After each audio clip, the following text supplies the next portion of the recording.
A paz do Senhor, estamos aqui agora na nossa aula de Cristologia, aula de número 4.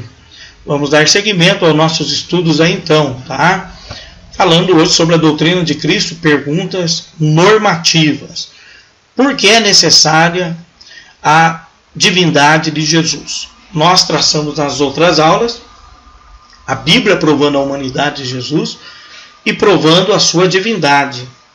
Agora, por que é necessário? Tá? Só alguém que fosse verdadeiro e plenamente Deus poderia ser o mediador entre Deus e os homens, tanto para nos levar de volta a Deus, como também para revelar Deus de maneira mais completa. Uma vez a natureza humana corrompida no pecado, tá? Algum homem justo, bom, poderia morrer pela humanidade? Até poderia morrer. Tá? Paulo diz que pode ser que pelo bom ouse alguém morrer. Mas daí a carregar os pecados de todo mundo em si, nenhum homem suportaria isso. Nenhum homem. Um homem que não tivesse o que Cristo teve. Ele foi gerado pelo Espírito Santo, portanto isento daquele pecado adâmico, do pecado original. Mas ele esteve aqui como homem e venceu como homem, ok? Então, só alguém que fosse plenamente Deus e plenamente homem, poderia ser o mediador entre Deus e os homens, entre a humanidade, tá? Então, esse é um conceito legal de você guardar aí dentro de Cristologia. Vamos falar, então, nessa aula, sobre concepções inadequadas sobre a divindade de Cristo na história da teologia.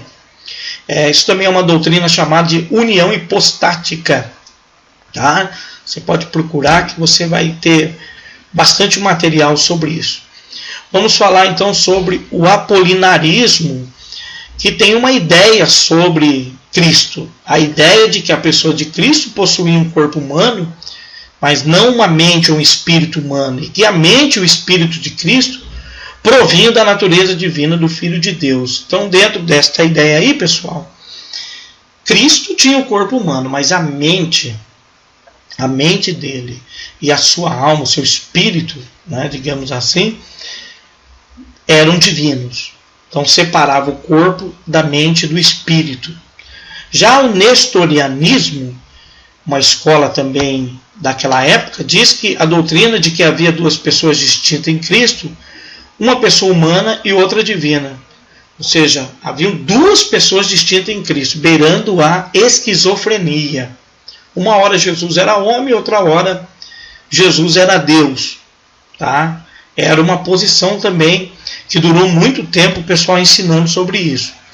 O monofisismo, que é o eutiquianismo, a ideia de que Cristo possuía uma só natureza, que não possuía a natureza, na verdade, a natureza divina. Ele possuía só a natureza humana. O eutiquianismo também teve alguma coisa falando sobre a esquizofrenia, que Cristo era esquizofrênico. Né?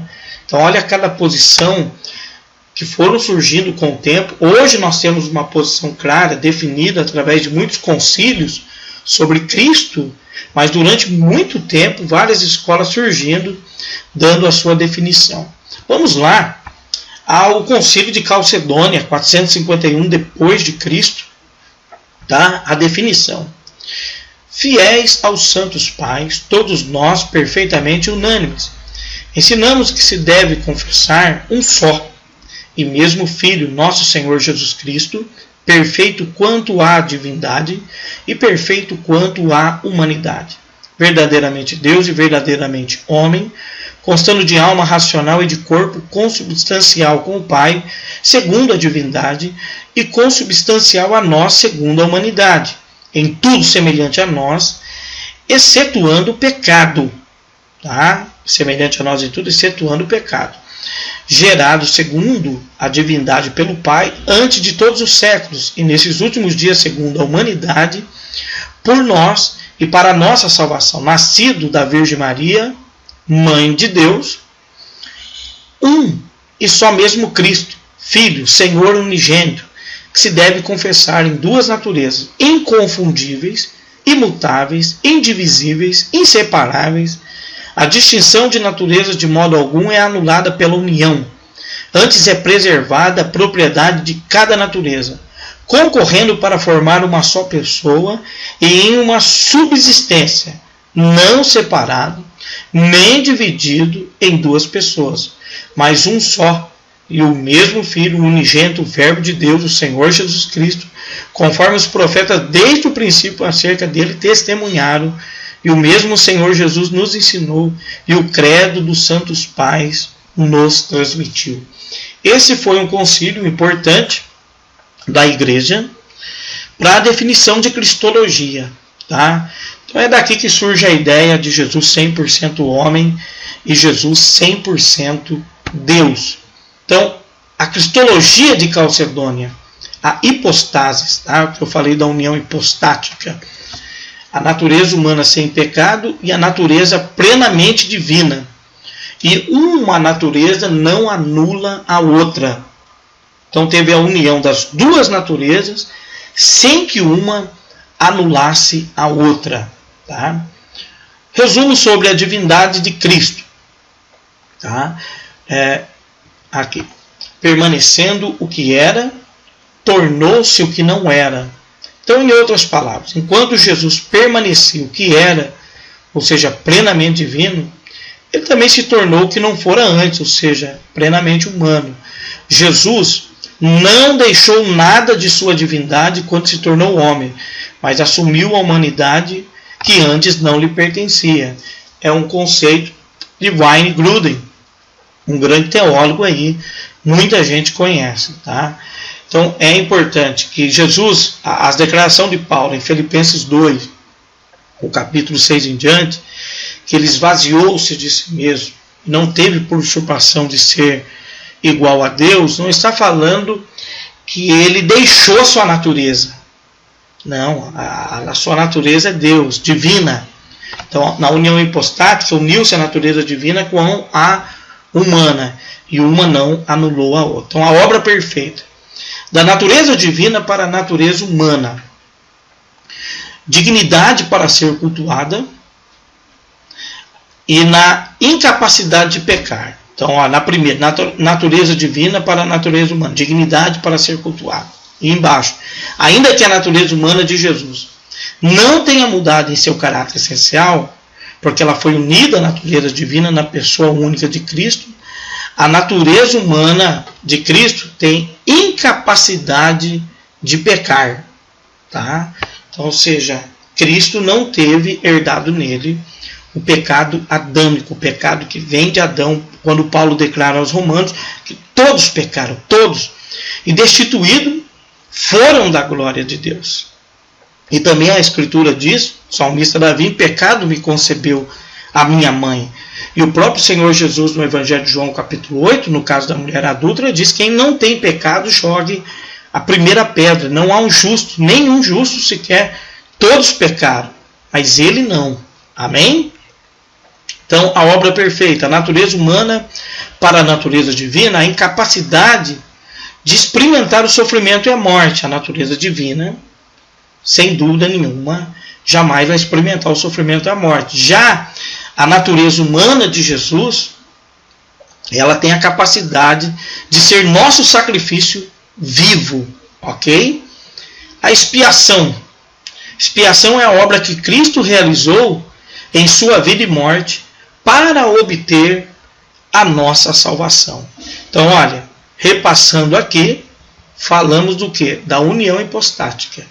Tá? Falamos o que? Da união das naturezas, dos conceitos que também trouxeram sobre a união hipostática.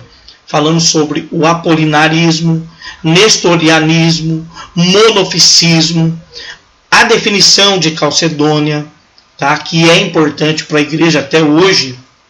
A igreja usa essa definição em cristologia. Tá? A união hipostática, a natureza humana sem pecado e a natureza divina, tá? Se ajuntando aí, e uma não anula a outra. E um resumo sobre a divindade de Cristo com conceitos dos teólogos de Wayne Grudem, ok? Traçamos um pouco do que cada natureza pode ter e não pode ter, a obra perfeita. E agora nós vamos entrar em expiação, mas será assunto para a nossa próxima aula. Vamos falar sobre a expiação. Então, olha, espero que nessa aula você tenha compreendido que uma natureza não anulou a outra. Jesus não deixou de ser Deus. E foi plenamente homem. 100% homem e 100% Deus. Tá?